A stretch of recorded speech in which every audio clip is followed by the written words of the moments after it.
Aqui eu entro no outro ponto da reunião ministerial, dia 5 de julho de 22, onde o general Heleno fala. 2 pontos para tocar aqui, presidente. Primeiro, o problema é da inteligência. Eu já conversei com o Vitor, que é o Vitor Felizmino Carneiro, novo diretor da BIM. Nós vamos montar um esquema para acompanhar os 2 lados vão fazer. O problema de tudo disso é que se vazar alguma coisa, muita gente se conhece nesse meio. Se houver qualquer acusação de filtração desses agentes da BIM, e não quer ele é interrompido pelo presidente. E aqui muito se falou, aqui está a prova de que general Heleno utilizava a BIM, que general Heleno queria infiltrar agentes.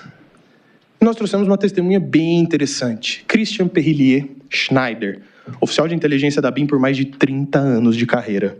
E à época dos fatos, era coordenador de relações institucionais e comunicação social da BIM. No que eu indago, vamos para outro campo aqui. O senhor sabe dizer se houve um projeto estratégico da BIM no ano de 2002 para acompanhamento do processo eleitoral? No que ele responde, sim, houve. Na verdade, desde 2014. Se bem me lembro, eu tenho 30 anos de carreira. Desde 2014, a Agência Brasileira de Inteligência, através do Centro de Pesquisa e Segurança de Comunicações, desenvolveu trabalhos conjuntos com o TSE, com tribunais regionais eleitorais do Brasil como um todo. E ele continua. Começou pela criptografia das urnas e, dentre vários outros momentos em eleições passadas, a BIM trabalhou para acompanhar possíveis vulnerabilidades e possíveis ameaças ao processo eleitoral como um todo. No ano de 2002, inclusive, eu fiquei no cargo de coordenador geral até julho de 22, antes da minha designação para uma missão no exterior e que teria saído do cargo para fazer um curso para vir à missão. Em julho de 2022, ocorreu uma reunião na ABIN, onde foi montado e colocado a todos os superintendentes estaduais, todos os coordenadores gerais de área e todos os diretores de departamento, o que se chamou de Plano Estratégico da BIM, para acompanhamento das eleições de 2022. E ele segue explicando. Até onde eu pude participar, que foi o mês de julho somente, esse plano foi tratado, apresentado ao Gabinete de Segurança Institucional e também ao Sistema Brasileiro de Inteligência como um todo, o SISBIM. O Sistema Brasileiro de Inteligência, à época, tinha 46 ou 47 ministérios ou órgãos da República e, através do plano, a BIM acompanhou possíveis, planejou, acompanhou, monitorou e tentou antecipar ameaças ao processo eleitoral. O que o general Heleno estava se mencionando quando foi cortado pelo presidente era isso. O risco no sentido de vazamento era se alguém falasse exatamente o que o Ministério Público está falando. Querem infiltrar agentes, querem acompanhar as campanhas, querem mexer no processo eleitoral. Pelo contrário. O objetivo aqui é esse planejamento estratégico que já vinha sendo executado e aqui, curiosamente, com conhecimento do TSE. Com relatórios de inteligência enviados a todos os TREs e ao TSE. Todos os sistemas dos órgãos do SISBIM cientes e com relatórios de inteligência. Por que o general Heleno tinha essa preocupação? Lembremos dos fatídicos episódios que ocorreram nas campanhas. E por que ele coloca os 2 lados? A indagação aqui é maior. Porque se sabia que o acirramento era entre o lado do presidente Bolsonaro e do presidente Lula. Sabia-se que o acirramento político se dava entre esses 2 polos. As campanhas de intenção de voto já indicavam que a eleição ia ficar entre os 2 partidos. Não que não houvesse um acompanhamento de todos os presidenciáveis, mas o foco, claramente, das ações e das agressões que foram ocorrendo, ficou comprovado, infelizmente, com notícias ao longo do período eleitoral que comprovaram essas ameaças. E não nos esqueçamos, excelências, do atentado que o presidente Bolsonaro sofreu. Aqui é uma das principais provas que leva à preocupação do general Heleno, como chefe da segurança institucional, como responsável pela segurança maior do presidente da República. Aí muitos se indagam, mas doutor, é possível infiltrar mesmo assim? Vamos dizer que infiltrar, eu quero o termo técnico. Testemunha Christian explica. Eu indago, a minha questão aqui é objetiva. Eu quero saber se nesse espaço de tempo, desde a reunião ministerial de 5 de julho até as eleições, é possível ou não realizar o processo de infiltração de agentes. Viabilidade do meio. Não, legalmente é impossível e tecnicamente é impossível. Porque as práticas e rotinas que você precisa preparar para a infiltração de agente, ela não se faz em 3 meses. Aí eu continuo. Mas atuar como agente infiltrado, foi isso que eu entendi ou estou errado? O senhor está correto. É proibido legal e nesse prazo, inclusive operacionalmente, não teria como técnico operacional nesse curto espaço de tempo. Normalmente as infiltrações são preparadas. Eu acho que todos puderam observar nos jornais aí nos últimos dias o serviço russo. Ele coloca uma pessoa no país 10, 12 anos até poder utilizar como infiltrado. Então, não se faz infiltração com pouco espaço de tempo. É uma técnica de alto risco. Espera lá.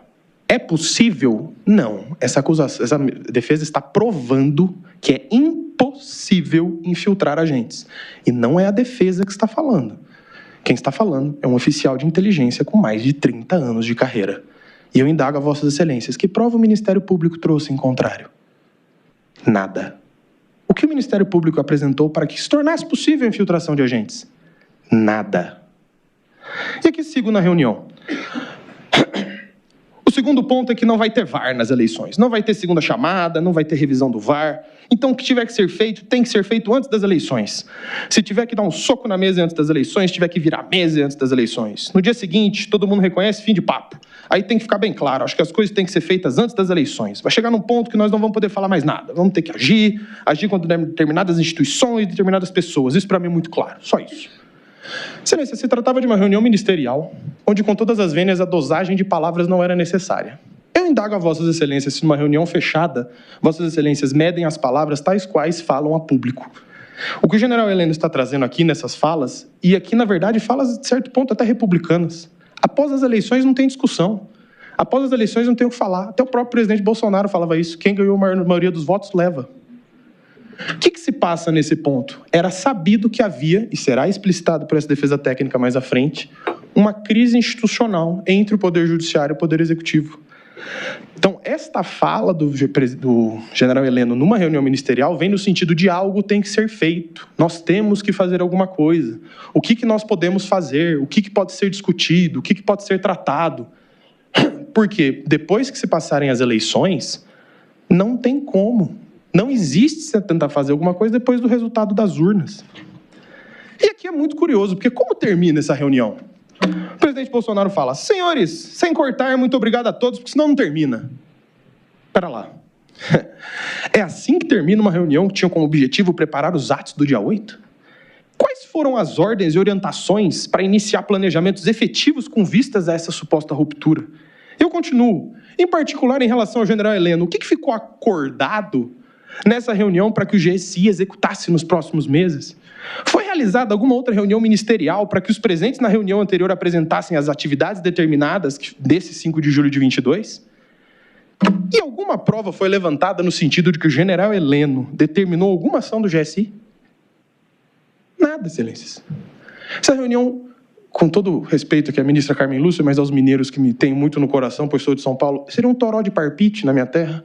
Então, assim, se foram falas, o que ficou proposto? O que foi feito? Do que foi retirado? Quais foram os empreendimentos realizados a partir dessa reunião ministerial? Nada, excelências. Nada foi tirado daí. E, em específico, ao general Heleno, de quem estou falando aqui, não há nenhuma prova. E, pelo contrário, nessa sustentação oral, a defesa técnica vai trazer provas de que nada disso foi ventilado no GSI. E aqui, excelências, eu chego ao ponto mais interessante do Ministério Público, a dita caderneta golpista. E aqui, excelências, eu fiz questão de colocar no slide. Importante notar que a defesa técnica vai fazer menção à prova, não ao IPJ.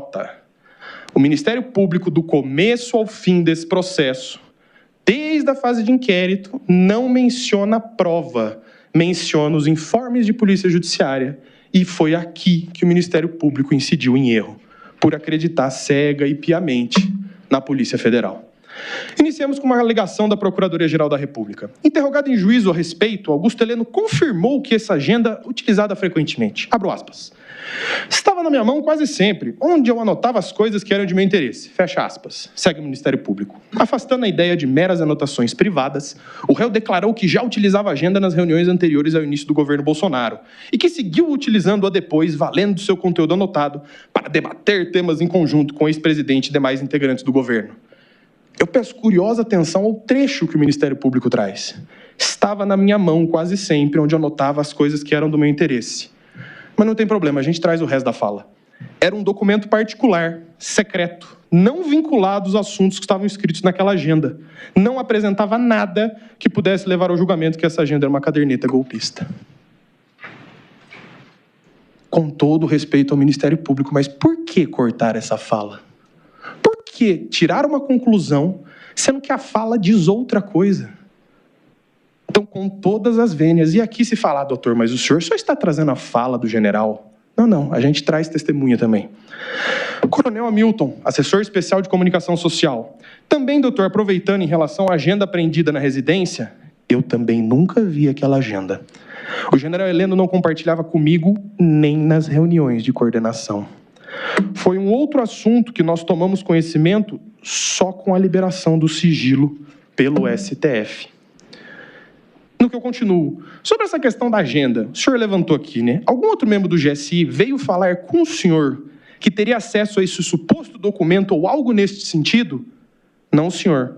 Esse assunto da agenda e da reunião também não foi tratado no GSI pelo general. E aqui, novamente, qual prova o Ministério Público traz em sentido contrário? Nenhuma. De novo, meras alegações sem arcabouço probatório. E aqui, excelências, nós usamos um termo forte, porque foi indução a erro, sim, por parte da Polícia Federal para com o Ministério Público. Por quê? Assim ficou apresentada, essa é uma foto, um print screen, como se diz, como a Polícia Federal apresentou a agenda. Agenda, que na verdade não é agenda. Uma foto onde seria essa réu de diretrizes estratégicas e as escritas ao lado. E vejamos, excelências, que é curioso, porque a Polícia Federal coloca figura 33, figura 34, como se fosse um encadeamento lógico de ideias. Olha que curioso. As páginas onde estão esse réu de diretrizes estratégicas e aquela questão de se o MJ acionar a AGU estão 100 páginas de distância uma da outra. Uai, mas tem vínculo, é óbvio. É óbvio. Com todas as vênias, mas se nós pegarmos um livro, começo e o fim, 100 páginas de distância, não tem noção. Uma coisa não tem nada a ver com a outra. E aqui nós vamos mais a fundo, nessa réu de diretrizes estratégicas. A Polícia Federal esqueceu as 2 páginas seguintes. Olha que curioso, porque ele coloca réu de diretrizes estratégicas 4 pontos, sendo que o 4º ponto é válido continuar a criticar as urnas. O ponto 2, que a mídia adorou alardear, que é não faremos discurso contra negros e maricas. Por que a Polícia Federal esqueceu dessas 2 páginas? Não tem problema, a gente explica. Olha que curioso os outros pontos. Partidos fortalecidos na eleição. Análise da perda de votantes. Pensar na qualidade do eleitorado. 9. Posicionamento do Centrão, influência do recém-eleito na votação do presidente da República. Resumo político do dia a dia que o presidente tem o que falar com os apoiadores. Relações internacionais, bandeiras políticas, planos estratégicos. Claramente questões eleitorais, excelência. Por isso que a Polícia Federal, curiosamente, esqueceu de colocar. Ela pega esses 4 pontos, amarra na questão do MJ e está claro um planejamento de golpe. Não, excelências. Uma parte dessa agenda, desse caderneta, não tem nada a ver com a outra. São pontos distintos, diametralmente opostos, que se tratam de questões eleitorais. E aqui a questão da AGU, que é muito curioso, né? Se sabia a respeito do tensionamento existente entre o Poder Judiciário e o Poder Executivo. E aqui se fala que seria um manual de descumprimento de decisões judiciais. E aqui eu trago alguns esclarecimentos à época dos fatos. O uso do Supremo por partidos políticos de oposição para viabilizar o governo Bolsonaro era patente. O atrito entre Poder Judiciário e Poder Executivo era indiscutível.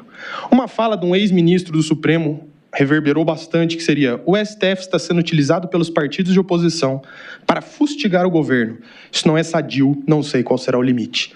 E eu trago uma reportagem da Folha de São Paulo, de fevereiro desse ano, com o título: Decisões monocráticas do Supremo disparam nos últimos 15 anos, com picos sobre o governo Bolsonaro.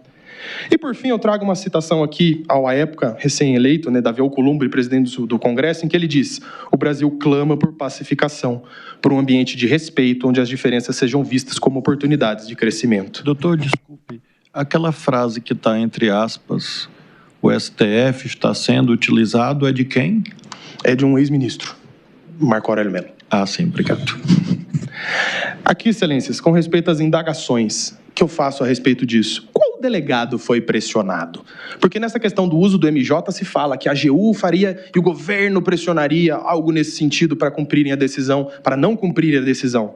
Qual delegado foi pressionado? Bruno Bianco disse em juízo que não houve nada de pressionamento e não foi nem consultado sobre isso. Então, ponto 2 já está esclarecido. E terceiro, de que forma o réu, o general Heleno, pressionou alguém? E foi instaurado algum inquérito para apurar isso? De fato, houve alguma investigação a respeito disso? Então, se usou a AGU de alguma forma? Se pressionaram delegados?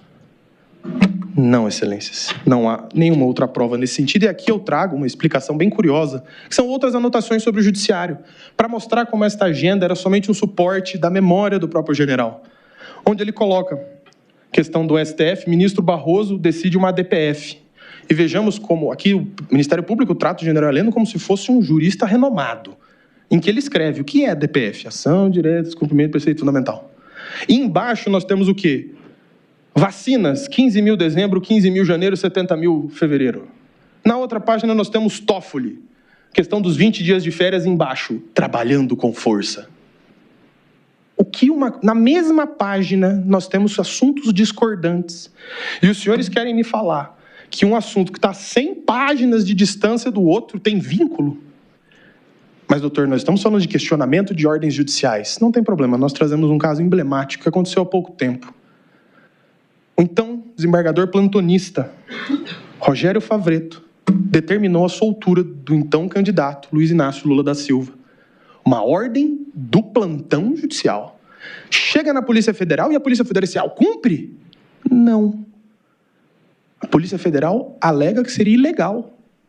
Suscita dúvida ao juiz de primeiro grau, que provoca o juiz relator natural da causa no TRF, que anula e modifica, vamos assim dizer, a decisão do juiz plantonista. Então, pera lá. Seria tão absurdo se cogitar no não cumprimento de decisão judicial ou de um questionamento da legalidade da ordem judicial? O que houve aqui foi um não cumprimento por parte da Polícia Federal. Foi um questionamento. Por que eles não cumpriram? Porque supostamente seria ilegal a ordem. Então, nós estamos falando aqui de questionamento, de pensamento. Eu estou trazendo um caso real. Mais à frente, a acusação traz. Além disso, ficou comprovado nos autos que as diretrizes e argumentos preparados por Augusto Heleno guardavam perfeita sintonia com o material encontrado na posse de Alexandre Ramagem. Ambos os réus registraram em diversas anotações argumentos para atacar o sistema eleitoral brasileiro e os demais poderes constitucionais, especialmente o poder judiciário. Ideias que claramente foram incorporadas ao discurso de Jair Bolsonaro. Onde está essa perfeita sintonia? O Ministério Público alega. Se fala sobre urnas, com todas as vênias, excelência. No ano que nós estávamos, o Brasil inteiro não discutia sobre urnas? Então o senhor quer me dizer que só porque tinham anotações sobre urnas com Ramagem, existiam anotações sobre questão de urnas com Heleno, isso é uma perfeita sintonia? Então o Brasil é o país mais alinhado do mundo, pois tudo se discutia a urna naquela época, seja se eram seguras, seja se não era, seja se são auditáveis, e tudo nesse sentido. Todo esse tipo de discussões eram levantadas. Discussões.